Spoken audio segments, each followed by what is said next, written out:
So basically COVID happened. And when it happened, I started to think, what can I do as an artist? How can I help other artists achieve their dreams and goals?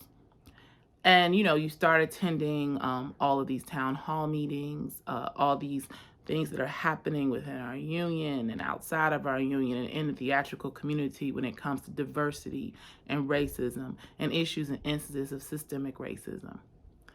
And so I wanted to have a space that was specifically for BIPOC artists, specifically where we could be in a space where we could see ourselves, celebrate ourselves, and be supported by people who look like us. Imagine.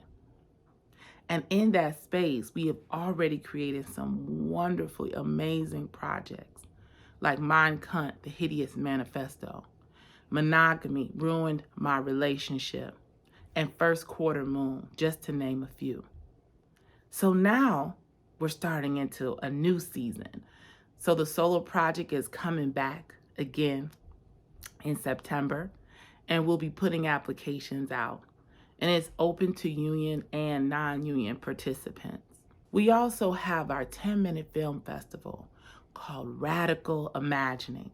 This is a project that I'm very, very excited about. Why am I excited about it? Because there's going to be categories for grades 7 and 8, high school, college, and adult and professional. Now, there will be an entrance fee for adult and professionals, but there will be a student waiver for those individuals who are students. 10 minutes. You get to submit 10 minutes of radical imagining and what that means to you. Can you just imagine for just a second, like what it means to dream, really? And, we talk about justice and we talk about social justice and we talk about racial justice that we want to see in our lifetime. A lot of times we have a tendency to set the bar very low. For example, we don't think about, radical reparations that could go to the survivors of those families who were murdered by the police. Yes, part of it is seeing justice in them going to jail or them being incarcerated.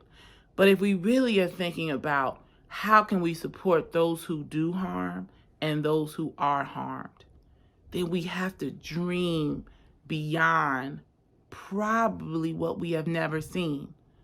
We have to dream and imagine what it would be like to live in safe communities.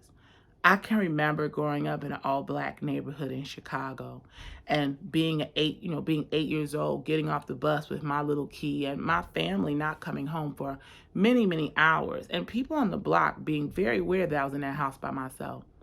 Never worried about somebody coming in to snatch me or do me some harm.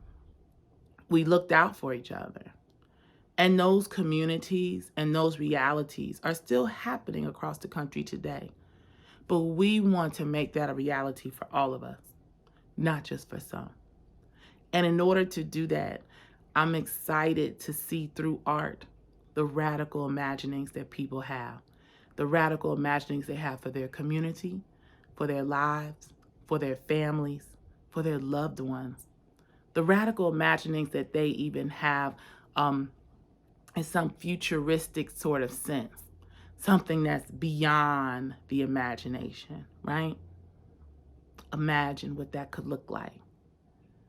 Think about those ideas, and we welcome those submissions. I'm excited to see what people do with Radical Imaginings, the 10-minute film festival, and those applications and submissions will be published very, very soon.